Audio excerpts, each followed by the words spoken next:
Assalamualaikum warahmatullahi wabarakatuh.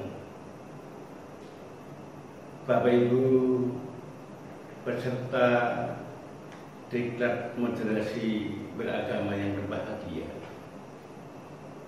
kali ini sampailah pada pembahasan tentang ekstremisme dan intoleransi serta radikalisme.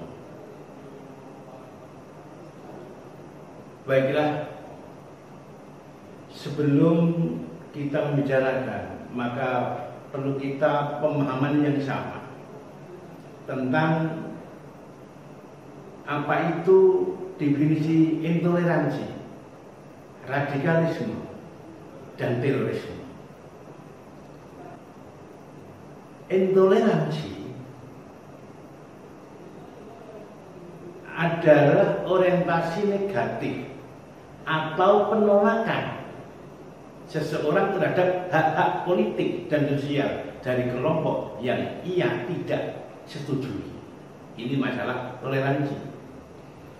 Sedangkan radikalisme suatu ideologi atau ide atau gagasan dan paham yang ingin melakukan perubahan pada sistem sosial dan politik dengan menggunakan cara-cara kekerasan atau ekstrim. Misalkan menyebutkan sikap intoleransi, anti Pancasila, anti NKRI, penyebaran paham takfiri, kemudian menyebabkan disintegrasi bangsa. Nah, ini berkaitan dengan masalah radikalisme. Sedangkan terorisme ini adalah perbuatan yang menggunakan kekerasan atau ancaman kekerasan yang menimbulkan suasana teror atau rasa takut secara meluas, yang dapat menimbulkan korban dengan motif ideologi politik atau gangguan keamanan. Nah, ini tujuan pembelajaran ini agar Bapak Ibu atau kita semua bisa memahami apa itu intoleransi, apa itu radikalisme, dan apa itu terorisme. Setelah kita mengetahui definisi antara intoleransi, radikalisme, dan ekstremisme ataupun teroris, maka yang selanjutnya, faktor-faktor apa yang menjadi penyebab munculnya radikalisme? Yang pertama adalah faktor sosial politik. Nah, ini memang di negara kita ini hal ini sangat rawan sekali. Yang menyebabkan faktor sosial politik menyebabkan munculnya radikal dalam tindakannya. Kemudian yang kedua, faktor emosi keagamaan. Nah, ini sering kita mendengar bahwa kalau agamanya itu disinggol sedikit, diganggu sedikit, maka emosi itu menjalar dan mempengaruhi kepada yang lain. Kemudian faktor yang berikutnya penyebab munculnya radikalisme adalah faktor kultural, faktor budaya. Kemudian yang keempat, faktor ideologi. Dan yang kelima adalah faktor kebijakan pemerintah. potensi ancaman radikalisme ke terorisme. Satu, resistensi masyarakat terhadap terorisme cukup kuat dengan pandangan bahwa terorisme adalah musuh bersama. Nah ini, jadi di masyarakat ini ada suatu resistensi, ya, suatu kesimpulan yang beranggapan bahwa terorisme itu menjadi musuh bersama bagi masyarakat. Kemudian yang kedua, narasi radikalisme masih sangat kuat mengitari masyarakat. Seperti narasi militansi yang menanamkan kebencian terhadap yang lain. Kemudian narasi keterancaman karena adanya intimidasi. Mungkin disebabkan itu. Kemudian narasi teori konspirasi tentang terorisme. Yang selanjutnya adalah narasi umat yang diberlakukan tidak adil antara umat satu dengan umat yang lain tentunya. Kemudian narasi intoleransi terkait sentimen keagamaan. Narasi berpotensi radikal masih menjadi bagian dan kehidupan sosial masyarakat yang berpotensi mengarah dan mengajak pada tindakan terorisme. Kemudian ini ada suatu penelitian, ya, tentang motif aksi teror.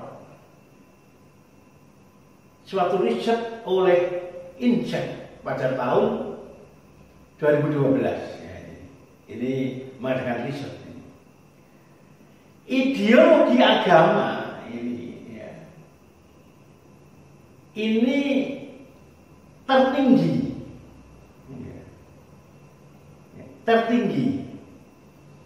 dengan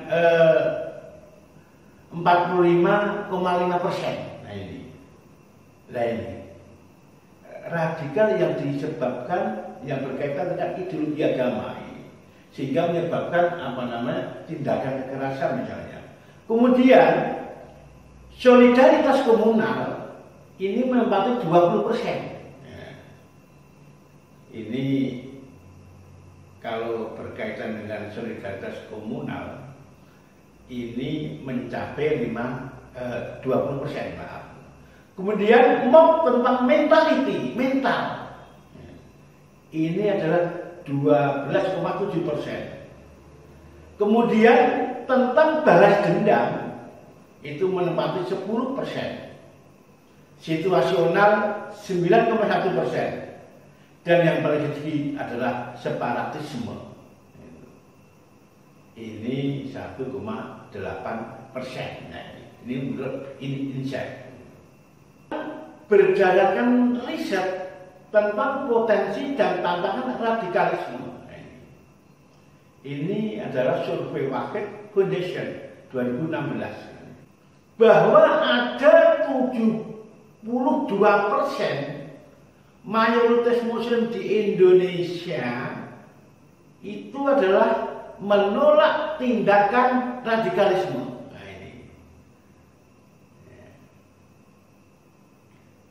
Kemudian 7,7% menyatakan bersedia berpartisipasi.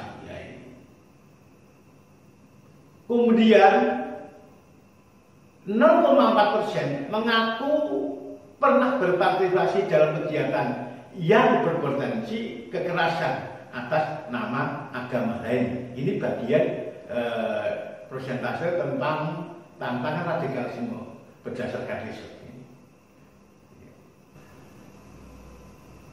Yang selanjutnya kita perlu mengetahui pola rekrutmen ISIS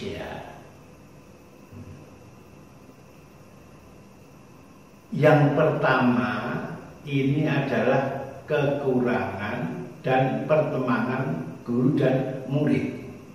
Maaf, saya ulangi, kekeluargaan dan pertemanan guru dan murid.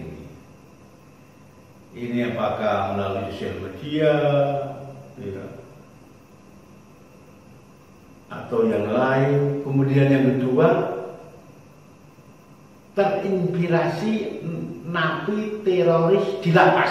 Nah, ini pola rekrutmen ISIS ini.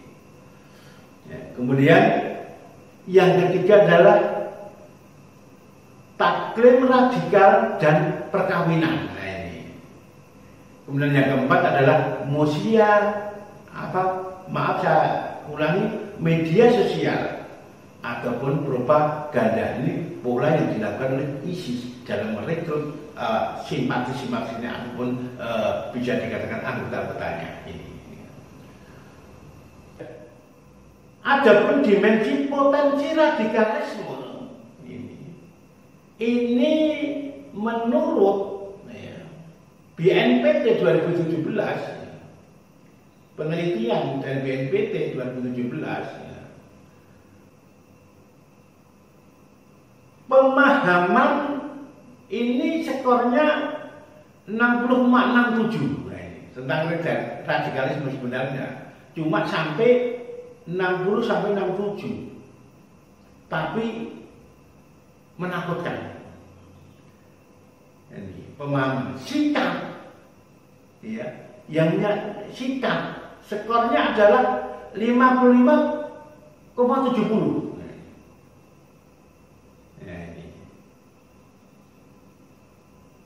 Tindakan skornya 48,99. Nah, ini dimensi potensi radikalisme yang ada di Indonesia. Bapak Ibu peserta yang berbahagia, sekarang sampai pada tipologi Muslim di Indonesia. Ini menurut sumber Alfara September 2018. Tipologi Muslim di Indonesia tentang nasionalis oriented. Ini menempati 39,43%. Ya.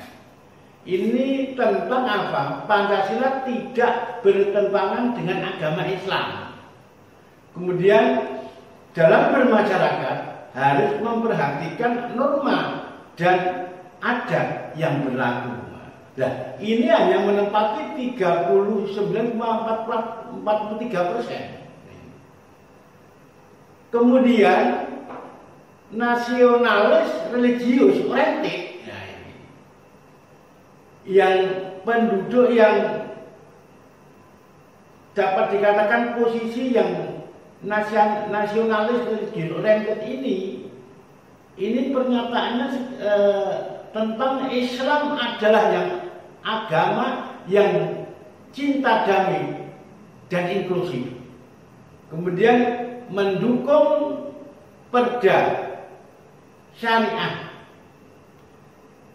yang ditetapkan di Indonesia. Nah, ini menempati 47%. Kemudian pernyataan tentang religious oriented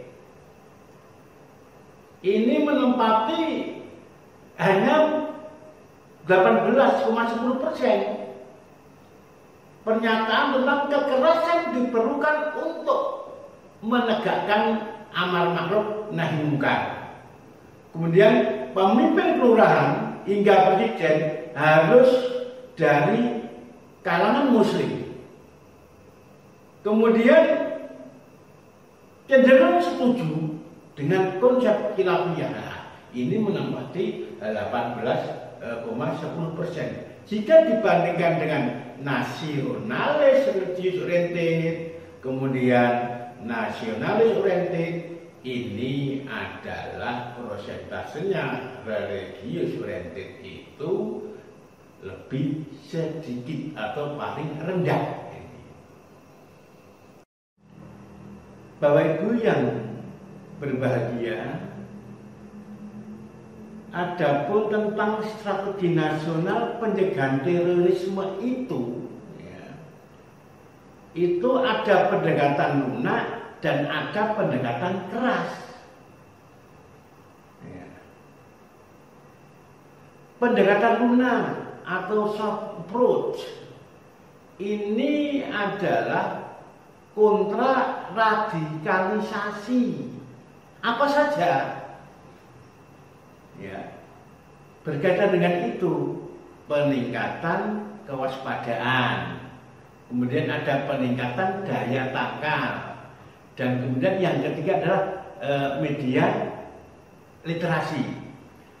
Kemudian deradikalisasinya ini adalah pembinaan narapidana terorisme. Kemudian pembinaan mantan narapidana, mantan teroris, keluarga dan jaringannya. Nah, prinsip di dalam pendekatan lunak ini adalah yang dilakukan dengan koordinasi lintas sektoral. Kemudian pelibatan kementerian dan lembaga. Ya. Kemudian yang ketiga adalah partisipasi publik. Dan yang keempat adalah kearifan lokal. Nah, ini yang dilaksanakan dalam proses pendekatan lunak. Sedangkan ya, lunak lawannya adalah keras. Hard approach, pendekatan keras. Ini melalui penegakan hukum, antara lain operasi aparat intelijen, kemudian pembinaan kemampuan aparat, dan yang ketiga adalah pelatihan kesiapsiagaan aparat. Nah, prinsip yang dilakukan dalam pendekatan keras ini yang pertama koordinasi lintas sektoral, kemudian 2 supremasi hukum, dan 3 penghormatan HAM dengan melibatkan Komnas HAM. Nah, ini. Bapak Ibu beserta, yang terakhir adalah kesimpulan. Radikalisme itu adalah suatu perubahan sosial dengan jalan kekerasan. Menindak radikalisme itu adalah untuk perubahan sosial dengan jalan kekerasan. Meyakinkan dengan satu tujuan yang dianggap benar, tapi dengan menggunakan cara yang salah. Fenomena meningkatnya tindakan radikalisme dikarenakan dangkalnya pemahaman terhadap agama dan Pancasila. Oleh karena itu, dibutuhkan pengimplementasian terhadap nilai-nilai Pancasila yang berbentengan para pemuda dan radikalisme. Demikian pembelajaran kami, kita akhiri, kurang lebihnya mohon untuk dimaafkan. Wabillahi taufiq wal hidayah. Wassalamualaikum warahmatullahi wabarakatuh.